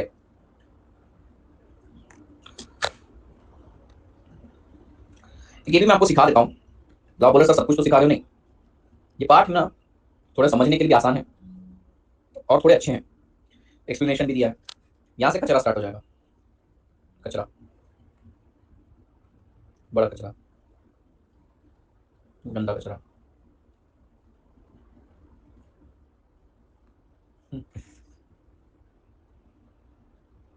बचा हुआ कचरा, ठीक है, वो छोड़ देंगे। क्या बात कर, ऐसा करते क्या, अब क्या करें, देख क्या करें, समझाने को मैं आपको सब समझा सकता हूँ। आइए बेटा, अब भैया tariff based on agreement arrangements. Agreement arrangements मतलब बेटा दो नेशन के बीच में अग्रीमेंट्स हुआ है, अग्रीमेंट हुआ है, अरेंजमेंट्स हुए हैं। तो सबसे पहला रेट होता है बेटा MFN टैरिफ। MFN यानी कि most favoured nation. Most favoured nation दो लिस्ट होती है बेटा, एक लिस्ट होती है MFN और एक होती है नॉन MFN। बेटा MFN का मतलब होता है मोस्ट फेवर्ड नेशन, मतलब हम इन लोगों को कम टैरिफ लगाएंगे। मैक्सिमम कितना लगाएंगे चर्चा कर लेंगे। इंडिया ने ऑलमोस्ट सभी नेशन को इसमें डाल के रखा हुआ है और अभी रिसेंटली MFN से हटाकर पाकिस्तान को नॉन MFN में डाल दिया, यानी कि हम उसको जो मन चाहे टैरिफ लगाएंगे, WTO कुछ नहीं बोल सकता। और बचे में MFN को जो मैक्सिमम रेट है उसके भीतर ही रखना पड़ेगा। So MFN tariff are what country promised to impose on import from other member of WTO unless the country is part of preferential trade agreement. Sir, preferential और कम रेट लगता है। This means that in practice MFN is the highest rate that WTO member charge on one another. Some country impose higher tariff on another countries that are not part of WTO. तो बेटा ये तय कर लेंगे कि let's say MFN rate, चावल के ऊपर MFN रेट है 30%, यानी 30% से ऊपर किसी भी MFN नेशन को हम चार्ज नहीं कर सकते। नॉन MFN को जो चार्ज करना है करो, समझे आप। MFN ने मोस्ट फेवर्ड नेशन पे हाईएस्ट रेट, इसके बियॉन्ड नहीं जानेगा। फिर आता है बेटा प्रेफरेंशियल टैरिफ। अब समझो बेटा इंडिया और रशिया के बीच में रिश्ते बहुत अच्छे हैं। अब ये अच्छे रिश्तों के चलते हुए क्या बोलते हैं, क्या सेठ, क्या मोदी जी, 30% बाकी को भी 30, हमारे में उनमें कोई फर्क नहीं है क्या, क्या सेठ, हिंदी रूसी भाई भाई बोल रहे हो और ऐसा करते हो कि भैया बाकी नेशंस को भी लगा, हमको भी लगा, ये बोलते नहीं, मोदी जी बोलते नहीं ऐसा नहीं है, देखो मैं प्रेफरेंशियल रेट लगाता हूँ, खास रेट लगाता हूँ, कितना 25%। देखो 30 के ऊपर तो जा नहीं सकता, और क्योंकि प्रेफरेंस दे रहे हैं तो कम रेट लगाएंगे। पुतिन दादा, under preferential tariff country promise to give another countries product lower tariff than their MFN rate, वादा करते हैं कि हम आपको एमएफएन से कम रेट लगाएंगे। Lower tariff is charge from good imported from the country which is given preferential treatment, many times even nil rate. Example of preferential duties in European Union region under which the good come into one EU country to another. ये बोल रहा है कि European nation में तो ऐसा एक country से दूसरी कंट्री में जाकर टैरिफ नहीं लगाते, प्रेफरेंशियल।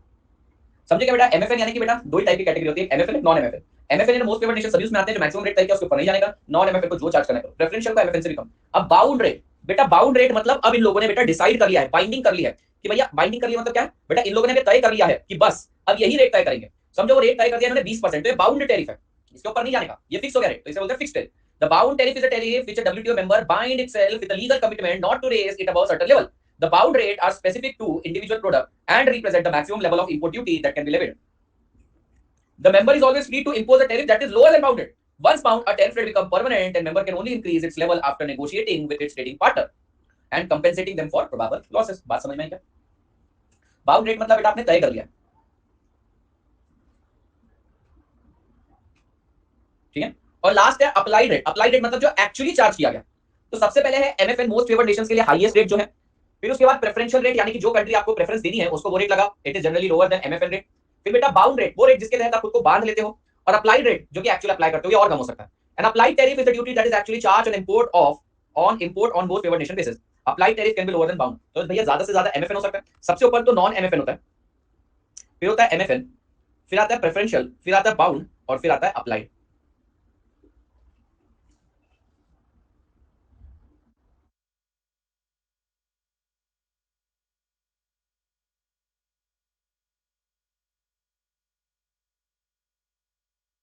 समझ गए नहीं समझ गए?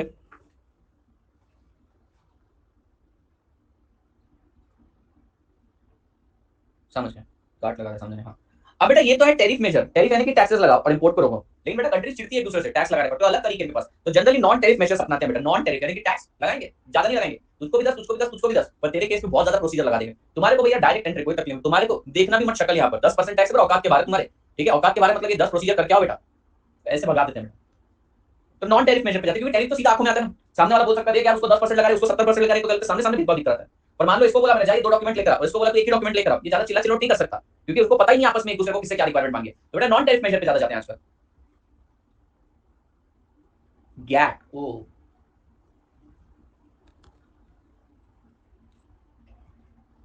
गैट नहीं है, अब डब्ल्यूटीओ है, बताऊंगा उसके बाद में।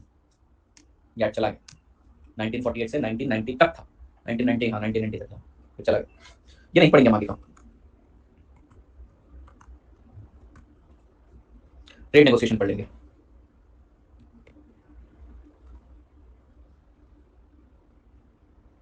मैंने अब तक जितना पढ़ा एक बार देख लो।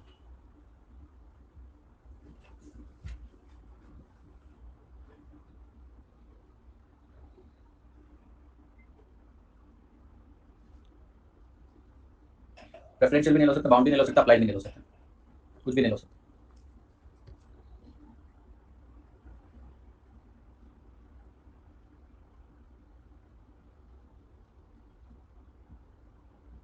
बारिश नहीं गिर रही थी।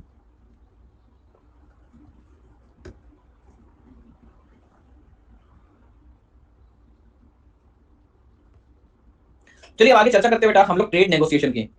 बेटा नाम से आपको समझ में आ गया होगा, नेगोशिएशन होने वाला है। So trade negotiation is basically a process where by countries come together, negotiate with the possibility of trade. So trade negotiation is the process whereby countries, that is nation, meet together and discuss the possibility of trade और ultimately agreement भी बन जाए। बहुत बढ़िया।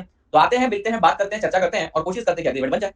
The aim of both the nation is to reach mutual consensus and to establish trade agreement and promote international trade। ये बात समझ में क्या? नाम से समझ रहे हैं, ये ऊपर का पॉइंट है बेसिकली। ट्रेड नेगोशिएशन यहां से स्टार्ट हो गया।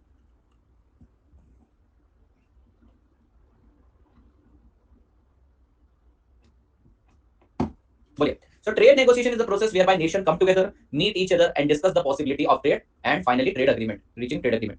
एम क्या है भैया? दोनों के लिए म्यूचुअली बेनिफिशियल ट्रेड है। सर कचरा हमें भी पढ़ना नहीं है, छोड़ दो बेटा, मैंने आपको क्या बोला, 2 से 3 मार्क्स का जरूर आएगा, पक्का आएगा 2 से 3 मार्क्स के लिए, पर वो करना वर्थ नहीं है, इतना सब नहीं कर पाओगे यार। ये देखो कचरा, बड़ा कचरा, गंदा कचरा, बड़ा बचा हुआ कचरा, आएगा 2-3 मार्क्स का, इसको नहीं करना चाहिए, मुझे ऐसा लगता है पर्सनली, आप भूल जाओगे। नहीं ये नहीं दिया मैंने, ये हटा ही नहीं है।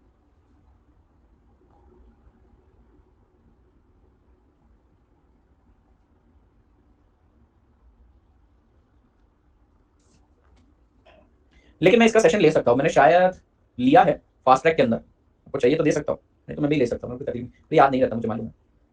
चलिए बेटा, किस टाइप के ट्रेड नेगोशिएशन और ट्रेड एग्रीमेंट होते हैं? सर ट्रेड एग्रीमेंट यूनिलैटरल हो सकता है। यूनिलैटरल मतलब ऐसा कि इसमें सिर्फ एक ही कंट्री का फायदा, ठीक है, इसमें सिर्फ एक्सपोर्टिंग कंट्री का फायदा, इंपोर्टिंग कंट्री का कोई फायदा नहीं। For example this is India and this is Nepal, तो भैया इंडिया बोलता है कि ठीक है भैया तू मेरे एक्सपोर्ट करते जा, मैं इंपोर्ट करता हूँ, कोई ड्यूटी नहीं लगाता तेरे ऊपर, तू भलेगा फलेगा तो मेरे को ही खुशी होगी, इसमें मेरा कोई फायदा नहीं है, समझ गए? So unilateral trade agreement under which importing country India offer trade incentives in order to encourage the exporting country to engage in international economic activities that will improve exporting country's economy. That is generalized system of preference. Generalized system of preference. ये मेरे को search करना पड़ेगा, example दिया उन्होंने, क्या है मैं सर्च नहीं किया। नेक्स्ट है बेटा बायलैटरल एग्रीमेंट। आप समझ ही रहे हो कि बायलैटरल एग्रीमेंट में क्या होगा, both importing and exporting countries को फायदा होता है। Bilateral agreement are agreement with set rule of trade between two countries, two blocks. ये ब्लॉक्स क्या होता है? ब्लॉक्स मतलब group of country, blocks and country. बेटा ये बोल रहे हैं बायलैटरल एग्रीमेंट दो कंट्री के बीच में हो सकता है, ये ब्लॉक है, ब्लॉक एंड कंट्री के बीच में हो सकता है, ब्लॉक एंड ब्लॉक के बीच में हो सकता है। ब्लॉक मतलब group of countries, group of economies. Bilateral agreement are the agreement with set rules of trade between two countries, two blocks और a block and a country. These may be limited to certain goods and services or certain type of market entry barriers. Example लिखने की जरूरत है, इतना depth में पढ़ नहीं सकते। फिर आता है बेटा प्लूरीलैटरल। प्लूरीलैटरल के अंदर क्या होता है? देखो यूनिलैटरल में एक का फायदा है, बायलैटरल में दोनों का फायदा है। प्लूरीलैटरल मतलब 4-5 कंट्रीज के बीच में एग्रीमेंट बनता है। और मल्टीलैटरल बेटा बहुत बड़ा होता है, जैसे कि गैट, गैट एक मल्टीलैटरल एग्रीमेंट था, मल्टीलैटरल एग्रीमेंट, उसमें 190 कंट्रीज थी। प्लूरीलैटरल में बेटा more than 2 but not many है, agreement between more than 2 country but not many. और बेटा मल्टीलैटरल में क्या होता है? Many Nations.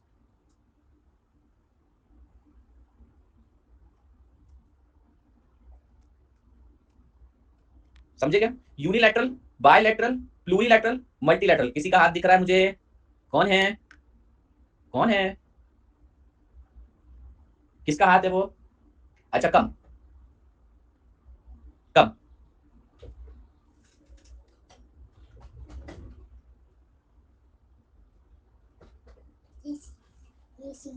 Where is AC? अच्छा, show everyone there is AC. Where is AC? Yeah. What is that? AC. Yes.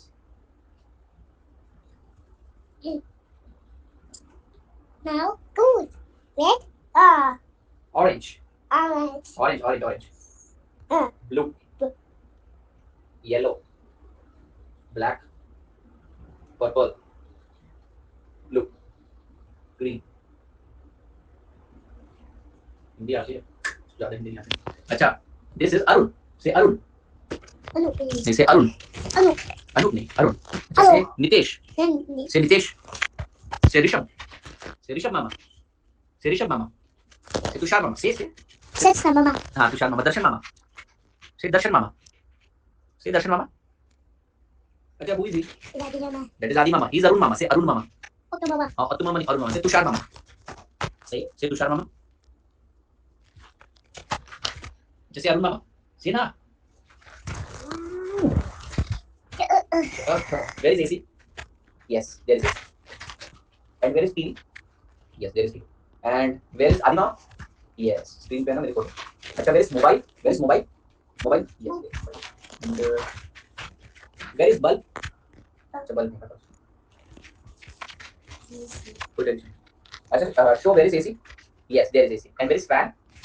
Oh, fan.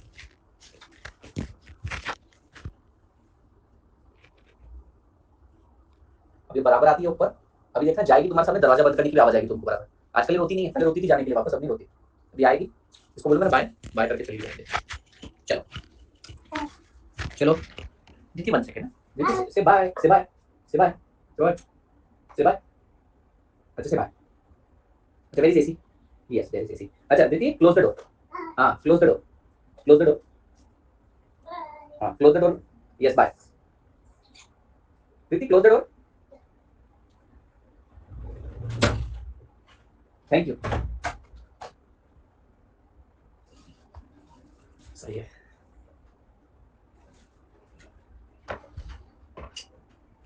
आती है रिफ्रेश करके चली जाती है।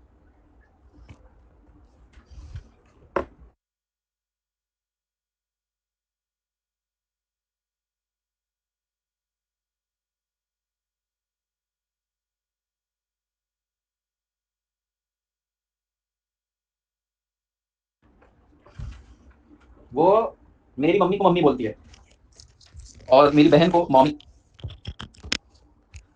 उसको कुछ नहीं करना रहता है, मम्मी मम्मी मम्मी चिल्ला, अच्छा लगता है, बच्चे जब बोलने लगते हैं थोड़ा अच्छा लगता है।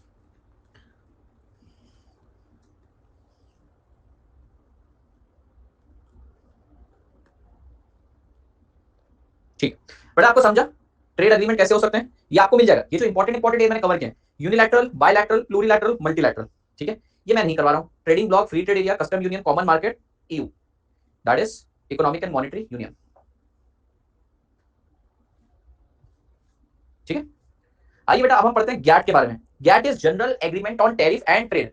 तो इसके बारे में पूरी जानकारी प्राप्त कर लेते हैं। गैट कब आया, क्या रोल था उसका बेटा, कमिटीज कैसी थी और डिसॉल्व क्यों हुआ, फिर डब्ल्यूटीओ के बारे में पढ़ेंगे। गैट के बारे में बहुत छोटी सी जानकारी दे रखी है पर हम पढ़ते हैं। तो देखिए यहां पर हमारे गैट का पार्ट कंप्लीट करेंगे, इंपॉर्टेंट सा पार्ट है। फिर बेटा हम लोग गैट डब्ल्यूटीओ करेंगे, थोड़ा सा ही करेंगे, डब्ल्यूटीओ को पूरा नहीं करेंगे, ठीक है, इतना हमारा टारगेट है। फिर कल हम लोग इंटरनेशनल कैपिटल मूवमेंट आराम से कंप्लीट कर लेंगे एक लेक्चर में, कल मतलब नेक्स्ट लेक्चर में, और फिर 2 लेक्चर में। अब अगला लेक्चर आपका थर्सडे, फ्राइडे, सैटरडे को आपका ये पार्ट हो जाएगा इकोनॉमिक्स का। फिर एक लेक्चर बचेगा, उसमें देखते हैं क्या करना है, ठीक है। चलिए गैट के ऊपर एक नोट आता है, लिखते हैं। तो गैट क्या था बेटा, मैंने आपको unilateral, bilateral, plurilateral, multilateral trade बताया, एग्रीमेंट्स बताया।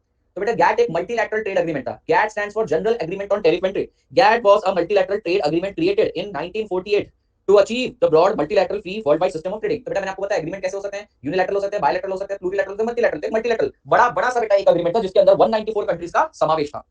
सो बेटा गैट ने 1990 बोल दिया था गलती से मैंने, तो GATT provide the rule of international trade from 1948 to 1994, मतलब बहुत लंबे समय तक, 1994 माइनस 1948, कुल मिलाकर 46 साल तक ये एग्रीमेंट चलता रहा बेटा, और काफी तौर पे सक्षम भी था। उसके बाद डब्ल्यूटीओ ने टेक ओवर कर लिया। अब आप समझ सकते हैं बेटा, WTO stand for world trade organization और GATT stand for general agreement on trade and tariff. तो ये एक ऑर्गेनाइजेशन है और पुराना गैट एक एग्रीमेंट था, तो ऑफ कोर्स डब्ल्यूटीओ के पास ज्यादा पावर, स्ट्रेंथ, प्रोसीजर और फॉर्मेलिटीज होती है।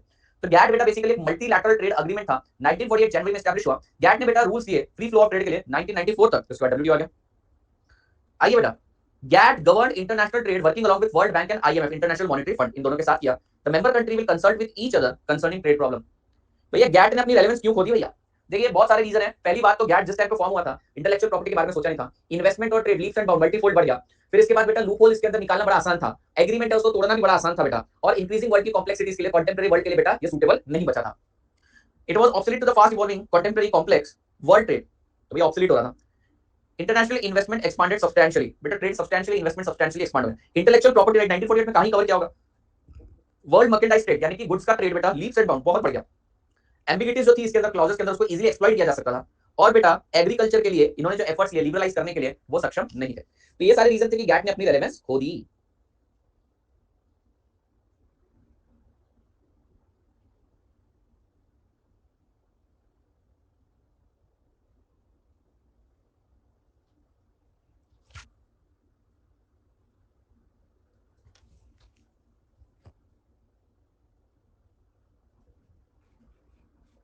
बताइए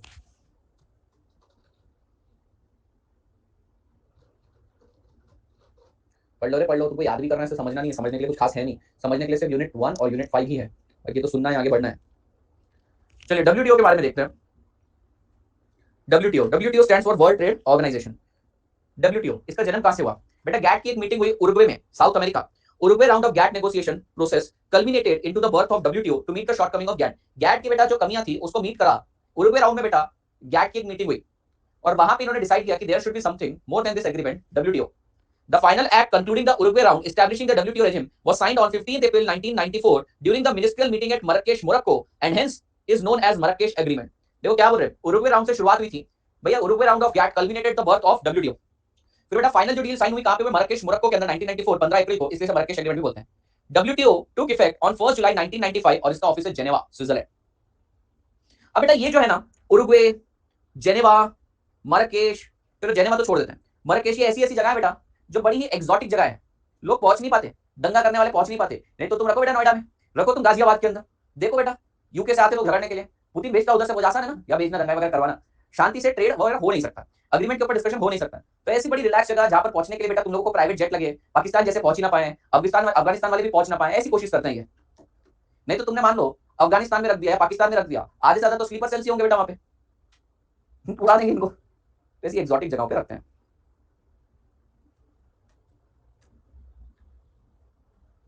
समझा बेटा, फंक्शंस क्या है डब्ल्यूटीओ के, वही है वर्ल्ड ट्रेड को बढ़ाना, स्मूथन करना बेटा, ये जो ट्रेड एग्रीमेंट है, अगर कोई पॉसिबल कॉन्फ्लिक्ट है दो ट्रेडिंग नेशन के बीच में, वो कॉन्फ्लिक्ट को सुलझाना, ट्रेड को मल्टी बाउंड बढ़ाना, और बेटा सभी कंट्री को फेयर मौका देना ट्रेडिंग के लिए। The principal objective of WTO is to facilitate a free flow of international trade smoothly, freely, fairly and predictably. To act as a forum बेटा, एक ऐसा प्लेटफॉर्म बने to act as a forum for trade negotiation, भैया पहले तो हम कोशिश करेंगे कि फ्री फ्लो रहे ट्रेड का, दूसरा अगर कोई मतभेद है तो आइए यहाँ पर सॉल्व करिए। असिस्टिंग डेवलपिंग कंट्रीज, बेटा मदद भी करना छोटी मोटी कंपनियों को, कंट्रीज को, to cooperate with other international organization. अरे हमने देख लिया कि ये छोटी डेवलपिंग नेशन है, चलो वर्ल्ड बैंक को बोल के, IMF को बोल के लोन दिला देते हैं इसको। तो क्या क्या काम है बेटा इसके? सबसे पहले तो free flow of trade, act as a forum for trade negotiation, फिर डेवलपिंग कंट्रीज डेवलपिंग इकोनॉमिक्स को असिस्ट करना और असिस्टेंस प्रोवाइड करना।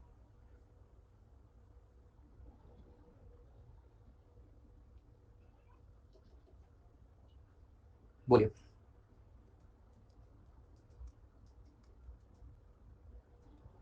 आगे।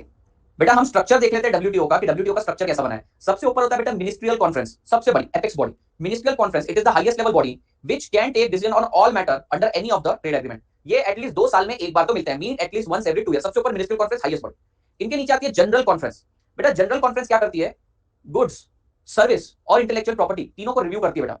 बेसिकली ये हाईएस्ट डिसीजन मेकिंग बॉडी रहती है, उसके नीचे सबऑर्डिनेट बॉडी है बेटा। इनका काम है जो भी गुड्स, सर्विस और इंटेलेक्चुअल प्रॉपर्टी, इंटेंजिबल्स को लेके अग्रीमेंट्स बने उसको रिव्यू करना, और कोई डिस्प्यूट हो तो डिस्प्यूट सेटलमेंट का काम करना। ये लोग रिपोर्ट करते हैं मिनिस्ट्रियल कॉन्फ्रेंस को। It acts as a trade review, it acts as a trade policy review body and dispute settlement body. It refers to ministerial conference. ये बेटा साल में कई बार मिलता है, इट मींस सेवरल टाइम नहीं। तो सबसे ऊपर मिनिस्ट्रियल, मतलब मिनिस्टर्स एक तरह से बैठते हैं इसके अंदर डब्ल्यूटीओ के।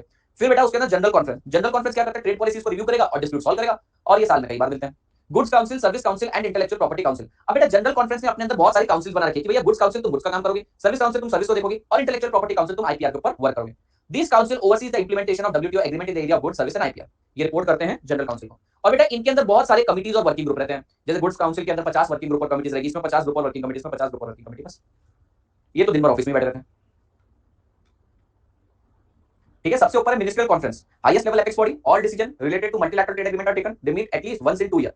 दूसरा है बेटा जनरल काउंसिल, ये ट्रेड पॉलिसी रिव्यू करते हैं और डिस्प्यूट सॉल्विंग मैकेनिज्म है बेटा इनके पास। ये सेवरल टाइम इन ईयर मिलता है, लेकिन रिपोर्ट करते हैं मिनिस्ट्रियल कॉन्फ्रेंस को। Goods council, service council and intellectual property council. General council के अंदर आता है बेटा ये गुड्स मैटर, सर्विस मैटर और इंटेलेक्चुअल प्रॉपर्टी मैटर देखते हैं, ये रिपोर्ट करते हैं जनरल काउंसिल को। और लास्ट है कमिटीज एंड वर्किंग ग्रुप। जो भी आपने काउंसिल बनाई है उसके अंदर वर्किंग और कमिटी ग्रुप्स बनते हैं, वर्किंग ग्रुप्स और कमिटीज बनते हैं। There are many specialized committee working under each council. These committee deal with individual agreement and specific areas. बड़े विस्तार में चर्चा करते हैं।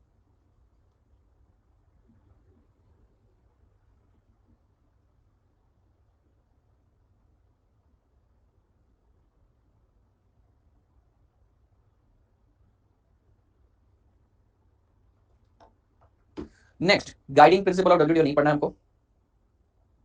होगी कुछ तो क्वालिफिकेशन होगी बेटा मिनिस्टर्स वगैरह की, या इकोनॉमिस्ट वगैरह ही जा पाते होंगे, तो एग्जाम होगी। ठीक है, इंटरनेशनल लेवल की एग्जाम्स होगी, अपने को नहीं पता, उसका अंदाजा नहीं है। लास्ट बेटा डब्ल्यूटीओ भी अपने वादे पर कई जगह खरा नहीं उतरा। सर कहां कहां खरा नहीं उतरा? ये रहा बेटा, concern regarding WTO by member country. क्या बोलता है WTO? The developing countries contended that real expansion of trade in 3 area, agriculture, textile and service has been dismal. ये बोलते डेवलपिंग कंट्री बोलते हैं भैया एग्रीकल्चर, टेक्सटाइल और सर्विस को तुमने हमारे कहां ग्रोथ दी? हमारी कंट्री की सर्विसेज कहां जा रही है? वही यूएस की जा रही है। टेक्सटाइल वगैरह भी कुछ लिमिटेड नेशन का, एग्रीकल्चर भी लिमिटेड नेशंस का। डेवलपिंग कंट्री बोलते हैं इस एरिया में तुमने कुछ काम ही नहीं किया। उन्होंने बोला बात तो सही है। Protectionism and lack of willingness among developed countries to provide market access on multilateral basis has driven many developing countries to seek regional alternative। क्या बोल रहे हैं? डेवलप्ड नेशन को माज है, वो नहीं डरते डब्ल्यूटीओ से, वो छोटी छोटी डेवलपिंग नेशंस को अपने अंदर आने नहीं देते, बोलते नहीं करना हमारे trade. So protectionism and lack of willingness, वो अपनी इंडस्ट्री को प्रोटेक्ट करना चाहते हैं, and lack of willingness among developed nation. इसके कारण फिर क्या करना पड़ा? डेवलपिंग नेशन को आपस में रीजनल एरिया में माल बेचना पड़ा। Another major reason is tariff escalation. Tariff escalation मैंने आपको बताया था ना, रॉ मटेरियल पे कम, डब्ल्यूआईपी पे ज्यादा, फिनिश गुड पे सबसे ज्यादा। Where an importing country protects its processing or manufacturing industry by setting lower duties on import of raw material and component, higher duty on finished goods। तो देखिए तीन concern, पहला कि भैया डेवलपिंग कंट्री बोलती है कि 3 एरिया, टेक्सटाइल हो गया, एग्रीकल्चर हो गया और सर्विस में आपकी कोई ग्रोथ है ही। दूसरा, डेवलप कंट्री का protectionism and lack of willingness to allow us to enter into market. क्या करेंगे? We are about to opt for regional alternatives only. Third, what about tariff escalation? You have paid no attention to tariff escalation. Developing country complain that they face exceptionally high tariff on selected product in many country and this obstruct their vital export. लो ये develop country ऐसे ही कर रही है गलत, और WTO कुछ बोल भी नहीं पाता।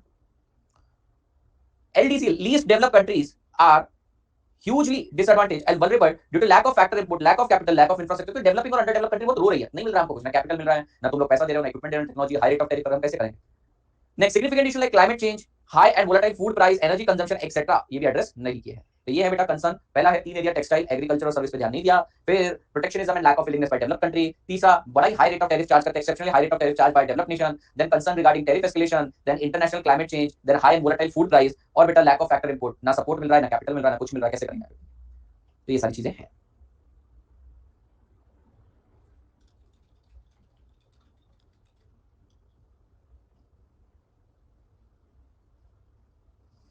बस आज के लिए इतना ही, बहुत ज्यादा पढ़ा दिया। बैठो 5-6 मिनट, मेरा एक दिन पहले टारगेट खत्म हो गया, बहुत बढ़िया, अच्छा लग रहा है। कल 3 लेक्चर में आके बस चालू करके बंद करना पड़ेगा।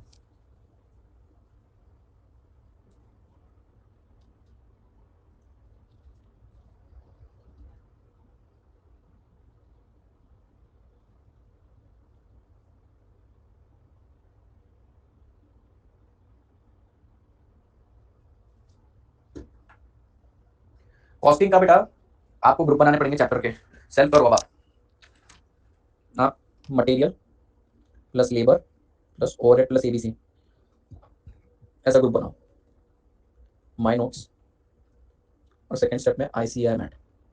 जब मेरा नोट्स करोगे कोई पर्टिकुलर चैप्टर का, साइमल्टेनियसली आईसीआई का मैट देख लेना। अगर 99% क्वेश्चन मैच हो रहे हैं तो कोई टेंशन नहीं, का क्वेश्चन मैच नहीं हुआ तो वो पेज कट करके लगा देना।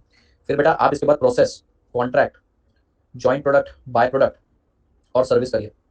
सेम प्रोसेस अप्लाई करेंगे मेरे नोट्स आईसीआई मैट। हर चीज लिखने की जरूरत नहीं है, आप लोग अपने नोटबुक एक जेरॉक्स मार लो, कॉन्सेप्ट समझो, टिक टिक टिक करके आगे बढ़ो। राइटिंग प्रैक्टिस के लिए बेटा आप लोगों के पास समय है, आप टेस्ट सीरीज दे सकते हो, एक का क्वेश्चन करो। सो मैंने मटेरियल और लेबर मॉड्यूल से कर दिया है, मॉड्यूल से कर लिया तो ठीक है, वैसे मेरे से करना चाहिए और भैया फिर मॉड्यूल चेक करनी चाहिए, इसमें ज्यादा क्वेश्चन।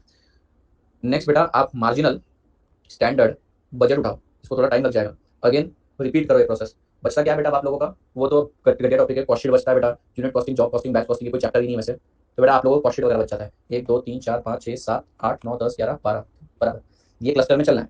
आप लोगों को सारे क्वेश्चन सॉल्व करने की जरूरत नहीं है, मेरे जितने दिए गए क्वेश्चन है उसे सॉल्व करो, एक बार हाथ से सॉल्व करने की जरूरत नहीं, कैलसी पर भी क्या तो कोई इशू नहीं।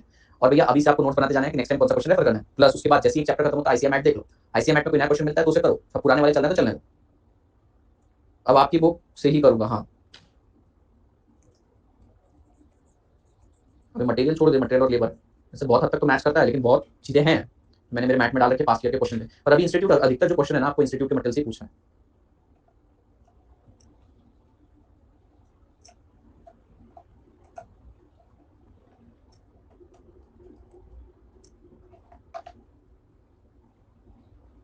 चलेगा, एक बार बुक से कर लिया तो आपसे मैट देख लो, चलेगा। कुछ बुक में आपको लगता है एक्सेप्शनल डिफिकल्टी के क्वेश्चन है, ये देखना चाहिए मुझे, तो वो जरूर देख लेना।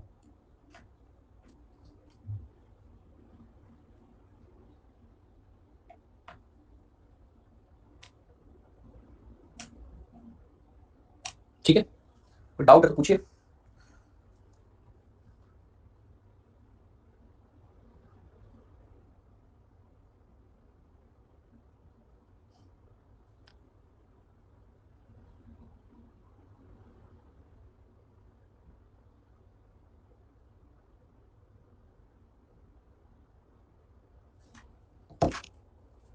चलेगा, टेस्ट सीरीज तो लगानी पड़ेगी बेटा, आप लोग कितना नॉलेज है उसको टेस्ट करने का टाइम आप लोगों के साथ खैर 1 महीना कम मिल रहा है आप लोगों को।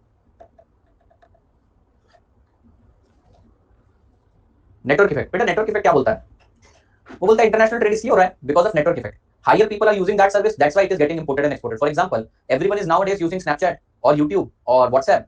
सो बेटा जितने ज्यादा यूजर उतना बड़ा नेटवर्क इफेक्ट और डेमोंस्ट्रेशन इफेक्ट भी बढ़ता है, बैंडवैगन इफेक्ट बढ़ता है, and because of that we like to have that particular good, so इसलिए इंपोर्ट होता है। तो बोलते हैं इंटरनेशनल ट्रेड दो ही रीजन से होता है, सबसे पहला economies of scale, large scale production के कारण, दूसरा बोलते हैं network effect, stronger the network, more the number of users, stronger the network, बेटा more will be the international trade. मैं वही पूछ रहा हूं यूए की टेस्ट सीरीज इवैल्यूएटेड होती है क्या, मेरे को ये पूछना है, बस पूछ लेता हूं।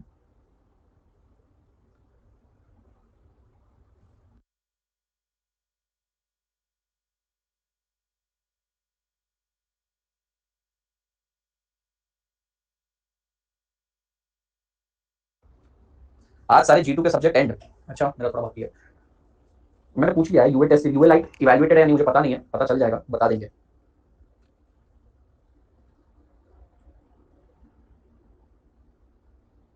चलो that's it for the day, बचा हुआ परसों देखते हैं, bye bye and happy Ganesh Chaturthi. Evaluated होती है, अच्छा इवैल्यूएटेड होती है फिर तो अच्छी होगी, फिर मैंने पूछ लिया कंफर्म करना, ठीक है, bye bye tata take care.